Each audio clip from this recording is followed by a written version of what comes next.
Hey guys, Chris here from Work to Game, Gaming Kinda, and now Gaming Kinda TV over on Facebook as well.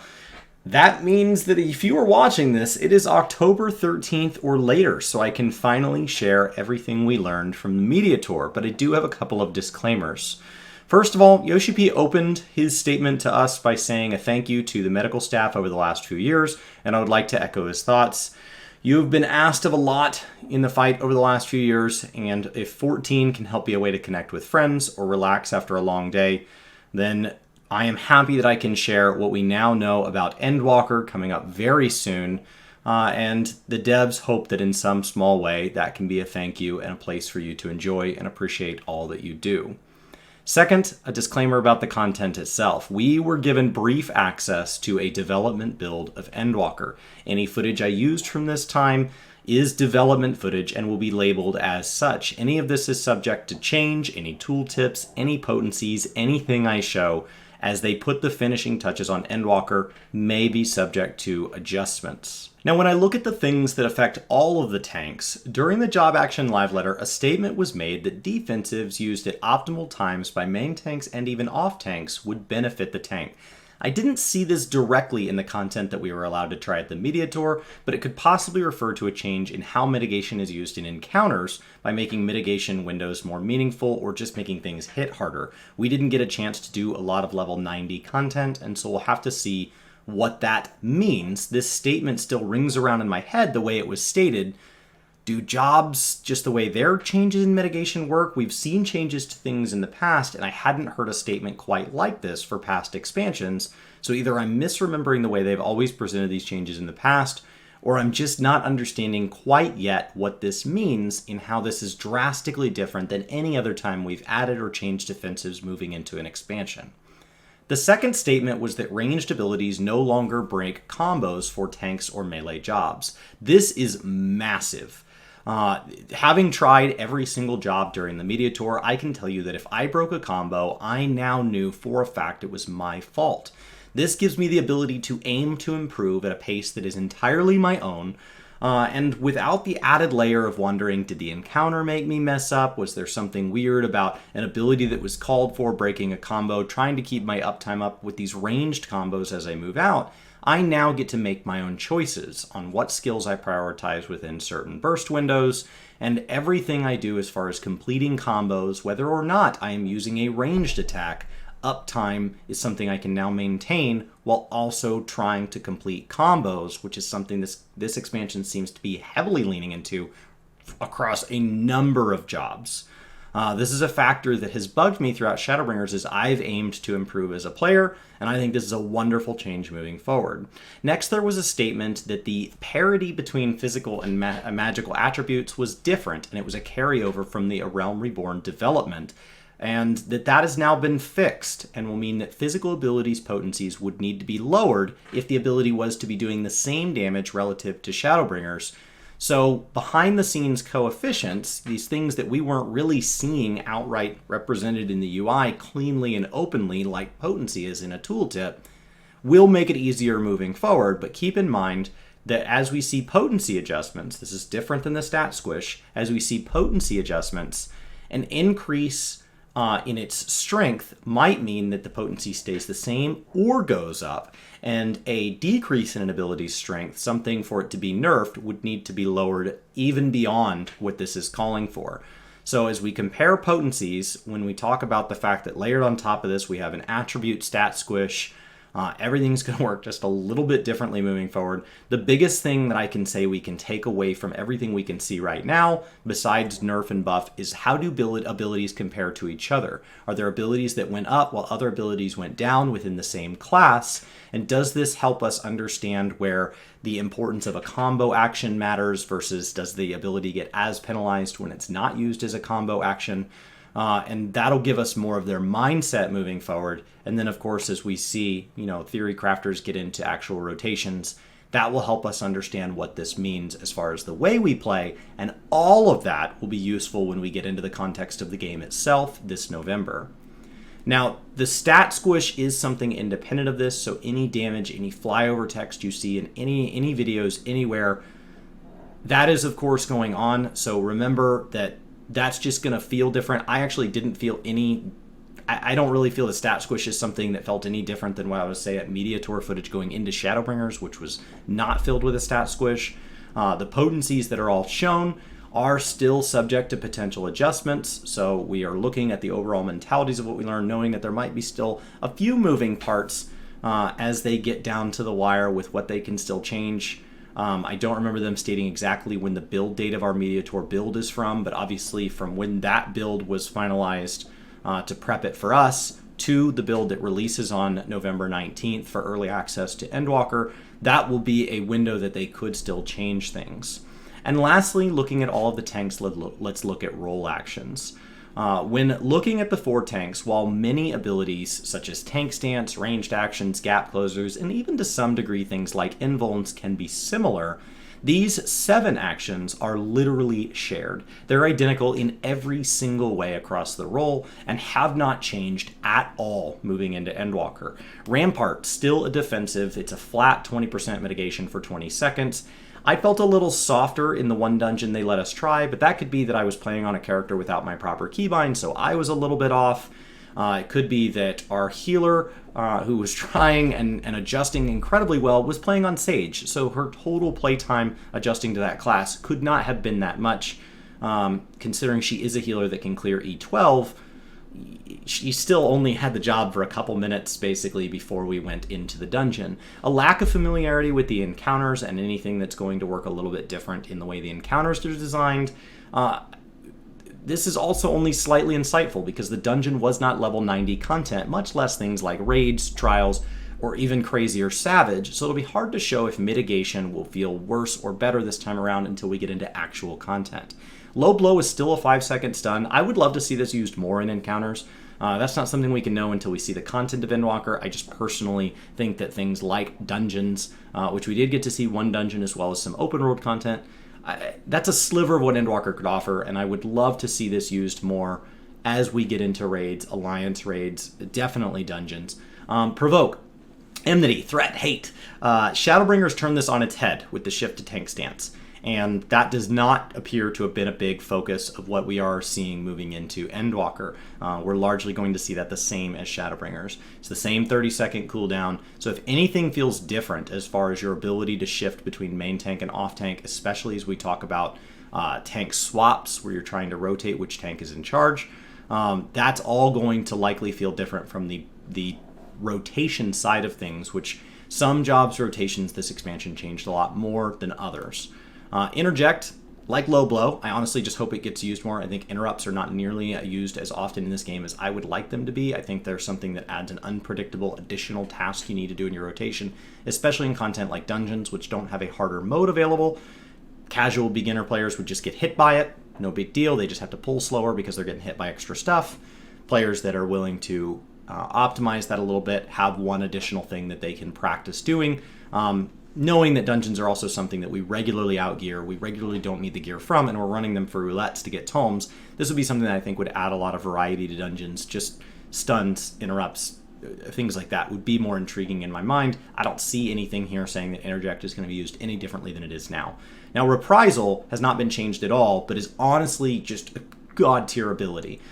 So if this is your first time hearing of reprisal, please use it, starting now. It doesn't matter if it's still Shadowbringers, use it. Endwalker tanks will be able to pull faster. Our ranged abilities, my warrior ranged ability got further. Gap closers on everybody but warrior went up to match warrior's 20-yard range, as well as almost all of the other jobs are getting something to help with movement. So we could very easily see tanks moving into double or triple pulls restricted only by the walls that dungeons put up. And this, when you get a big AoE pull in, reduces all nearby enemies by 10%. So it's just a flat reduction in damage. And you pair that with arm's length. It hasn't changed as well, but it is also an incredible thing for AoE pulling. It is likely the most understood ability in this section for new tanks or players coming over from another game who are simply misreading the terminology. In raids, this is usually used for anti-knockback, so I think we have that pretty well in hand as a community. It, however, works very similar to reprisal in dungeons when you pull big. It adds slow to enemies. In 14, the ability to reduce somebody's speed from movement is called heavy. Heavy gets placed on you, heavy gets placed on a mob, whatever. Heavy is what adjusts the movement speed. But if you are looking at swing speed, this is what slow means. And so when you have a lot of guys swinging at you repeatedly, this slows down how often they swing, which is going to reduce the number of times you're getting hit per second in these big pulls. So that's arm's length is still an incredible thing to use in dungeons. It's just you're not using it typically for the anti-knockback. You'd be using it for this ability to slow down how often a bunch of little guys hit you. Lastly, Shirk. Didn't change. I've never really needed this ability outside of Savage or Extreme. So unless the tanks are having to swap back and forth who's main tank in a tank swap mechanic, it's not an ability that I see typically used very much. It doesn't seem it's changed. So until we can get Savage, we won't really know how it feels switching threat versus this expansion. Obviously, everybody's learned to manage to clear all the content just fine. And that's the role actions. So nothing crazy for how this is going to impact any one of the tanks, much less all of the tanks. But I don't worry for individual tank changes being something that's going to feel like you don't know how to play your tank. We don't yet know everything that's going to feel different from playing Shadowbringers at level 80 versus Endwalker at 90. But as a general rule, I think when we look at the tanks as a whole, I don't see anything here in the broad category of tanks that's going to drastically change the way you play. It's mostly going to be in the individual changes that change your rotation, where you feel that your identity shifts any at all per tank. So with role actions out of the way, let's dive into Dark Knight specifically. First, we're going to talk about what did not change. Then we're going to talk about what got weaker. Then we're going to talk about what changed. That means it just works differently or it actually got stronger. And lastly, we will talk about what is new. What did not change is that I would like to note before we get into this, there is a trait at level 84 that is going to increase some potencies for base level skills. I didn't take any screenshots or mouse over any tooltips while synced, and so I don't know where that came from. So some of them are based around the fact that this is what it is comparing current level 80 to level 90 because that level 84 trait is in effect. Now Grit and Enmity just didn't really change at all. Now, your rotations and everything like that may feel different on these jobs, but Enmity across the board on tanks as a system seems to be a direct carryover from the way it works in Shadowbringers. So the rotations will feel different, so the way you feel different with burst windows and stuff may make tank swaps feel just a tiny bit different, but it shouldn't be anything too drastic. Blood Weapon. Your gauge is also something that did not really change that much, but because we're changing the way kind of some of our spenders work, and we're changing the way our rotation works as far as getting that gauge, it will feel different just the same. Shadow Wall and Dark Mind, the Blackest Night, Dark Missionary, even Living Dead didn't really change at all. Mitigation is something that is hard to know how it's going to feel across the board, though. We got some new mitigation, we have some things that did change, but honestly, mitigation is something that's hard to test because we didn't get access to that much level 90 content. Keep in mind that while Living Dead did not change, some of the other tank involves did, and so by comparison, it may feel a little bit different. Living Shadow did not change in cost, cooldown, or attack potency, but you are going to have a new ability that your Living Shadow is going to kind of change its rotation at that point. So while it didn't change as a tooltip, it is going to feel different. Now, what got weaker? Unleash now does 120 instead of 150. This is a 20% drop, which is kind of the high end of standard drops across all of the skills. But keep in mind, we are adding some AoE elsewhere. Carve and Spit from 450 down to 360, another 20% drop. Blood Spiller from 600 to 500 is almost 17%. Quietus from 210 down to 200 that's a much smaller percentage drop. And Stalwart Soul stayed the same as a non-combo, but as a combo, went from 160 to 140, which is a 12% drop. But keep in mind, we're changing a lot with AoE. This is something we're going to see a lot, where the non-combo action stayed the same. In some cases, on some jobs, went up, or took a very minor drop. You know, it really seems to get buffed relative to the combo actions going down. What changed? I'm going in order of level unlocked, along with trying to pair like upgraded versions with them. So the order's kind of a little all over the place in how I was processing these jobs. And before I start, I want to remind everybody there is that level 84 trait that increases potencies. And so I am comparing a level 80 set of tooltips to a level 90 set of tooltips, ignoring just base recast timers because I know that I'm slotted with skill speed. So I don't know exactly how materia is going to shape out. Hard slash from 200 up to 210. It's 5% up. Siphon Strike went from 100 up to 110 when not used as a combo, but down from 300, down by 10%, down to 270. Soul Eater went up base, went down on combo, up 10, and then down from 400 to 330. This means your base 3-part combo went from 900 to 810, so it is a 10% loss on base combo, keeping in mind that physical abilities were expected to get a potency drop compared to magical abilities because there was a back-end set of coefficients from when they first built A Realm Reborn, and physical needed to be brought up, which means that all the potencies have to go down to do the same amount of damage. And so some of these minor drops, they did not tell us what that percentage drop was, but just keep in mind that that's not going to be atypical across physical jobs across the board. Unmend. Tooltip's the same damage, which means it is a buff by what I just said. But more importantly, keep in mind that 84 trait and that Unmend lower cooldown gap closer by 5 seconds. And then it also went up to 20 yalms instead of 15. The 20 yalms instead of 15 is going to be massive. With our gap closers and our ranged attacks as tanks. These are both going to 20, and then keep in mind that our ranged abilities no longer break combos. So those are buffs regardless of what the potency does as far as how we use them when they are being used at a distance. Flood of Darkness, Edge of Darkness. Tossed Flood down here with Edge, even though Flood didn't change, but Edge went from 350 up to almost up to 400. Their upgrades, Flood and Edge of Shadow, 300 down to 160, so almost in half for the AoE, 500 to 400, so single target was at 20%. Thankfully, it seems that we're going to be doing more things for our AoE, so and with our buddy, so it seems like there's a lot more going on with Dark Knight, but seeing the big potencies get hit by those same big percentages does feel very hard on its own, just in this section. Salted Earth went down from 60 to 50, but we're, first of all, removing macros. It's now going to be placed at your feet. So for people who had it placed on themselves, it's the same. People who had macros, placing it on target, that'll be a little bit different. Not that different. And then it has an action in the new section that's going to replace that button as soon as you put it down. Plunge dropped 25% from 200 to 150. But keep in mind, it gained that 5-yard range.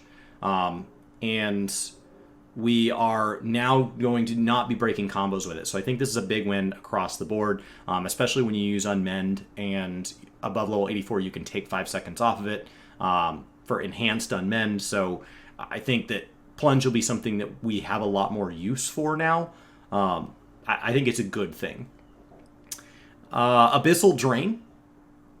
200 down to 150 again, and increases 5 yalms. Great. Delirium dropped from 90 seconds to 60 seconds. And the duration before was a 10-second burst. And so it was incredibly important that you worked with your skill speed and your latency and your personal player skill to take advantage of that burst. And then hopefully the boss situation didn't put you in a weird spot. Inner Release on Warrior did the exact same thing. This moved to now being 3 stacks to use at your convenience over a 30-second window. So that's a drastic change. Now let's talk about what's new. Ablation, new defensive. It's going to have charges. It can be kept for you, or it can be shared. It's going to be incredible. I think it's something that, I filmed a talk about these jobs with Ren, and Ren talked about how he thinks this is one of those areas that's really going to show the difference between a very skilled Dark Knight and a newer player, as far as this does have the ability to become incredibly advantageous for Dark Knight. Salt and Darkness, this is the cast that we're going to do on our Salted Earth. It's a 500 potency bomb that you just detonate anytime, and it doesn't even take the Salted Earth away, so it's literally at your convenience, which lets you make sure that things really are positioned in it. And then Shadowbringer. Bringing Shadowbringers into Endwalker with us is our lovely poster child, Dark Knight, and it's a massive 10 yalm line AoE, multiple charges. Your Simulacrum's going to be able to cast it with the Living Shadow. Across the board, I think that this job does look like it got better from my opinion. Dark Knight got better, Endwalker versus Shadowbringers. But I think the other tanks got better by a larger margin. So I do think there are going to be some Dark Knights that listen to all of this and go check out other Dark Knight videos. I hope Ren gets his up, and because I've spent a lot of time back and forth with Ren in Discord, just kind of motivating each other to keep working. And I know there's a lot of interest in Dark Knights across the board. I think they're going to feel initially like it's nerfed, but keep in mind the tanks were incredibly balanced during Shadowbringers. I see nothing showing that they're going to get away from that. A lot of this is based around like how does mitigation on these jobs feel, and that's something that we're not going to know until we're in Pandemonium. So we're not even going to necessarily know on launch day. It's something we really need to wait until kind of that right before Christmas Savage tier drops to really see what happens. By that point, people will have gear. They'll have a little practice with changes to rotations. They'll, we'll be looking at slotting materia or whatever, kind of getting our skill speed where jobs are appropriate. Places like the Balance Discord and all the other resources like that will have had a chance to kind of math out what we should be aiming for as far as different stat priorities and things like that. And we'll have a better feel for how these jobs actually feel. I think tanking feels across the board like the skill ceiling rose. How good somebody can be went up, and how hard a party will struggle in normal content when somebody's just trying out tanking for the first time. I think that skill floor went down. I think what's asked of a tank in the normal content, this will be easier. We have more mitigations on tanks. We have higher potencies going out for if you broke combos, which will be, that's better than it was before. Obviously, it's a bigger gap since there's more to be done if you're doing it correctly. But I think across the board, normal content will be easier to tank, and to truly kind of max out that Savage content will be harder. And so that's something that we're really going to have to go hands-on. But I would say of the set, Dark Knight is the one that felt most just in line with Shadowbringers, just a logical progression forward. And compared to how big the changes feel on Paladin, Gunbreaker, and Warrior, that is somewhat disappointing by comparison. I think it won. If you're a Dark Knight main, I think it's still going to be very exciting. And I'm still excited to level my Dark Knight. That's just kind of my initial thoughts and feelings as I look into this job compared to the other three. Knowing that a fair bit of what they showed us is something that we don't really have the ability to test based on what we had access to in the media tour, and that these all potencies and all that is still up for change.